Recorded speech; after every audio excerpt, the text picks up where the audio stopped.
सम्पर्कमा हुनुहुन्छ। हेलो सुजी सर,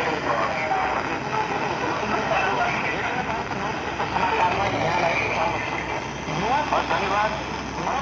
नुवाकोटको पछिल्लो अवस्था के छ?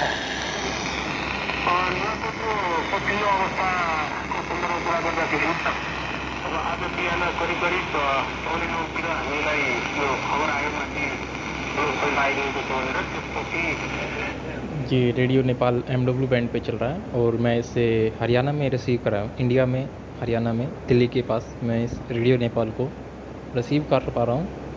और रेडियो एक ऐसी चीज़ है जो आपको इमरजेंसी में यूज आती है, तो आज ये यूज़ हो रही है MW band pay radio Nepal. बारी आयो र त्यसले गर्दाखेरिमा अब ठुलो भौतिक संरचनाहरू ठुलो क्षति भएको देखिएको छ। अब मानवीय क्षति के कति भयो भन्ने कुराहरू देखिन्छ साथ अहिले भन्न सक्ने अवस्था छैन। किन भन्दा अब त्यो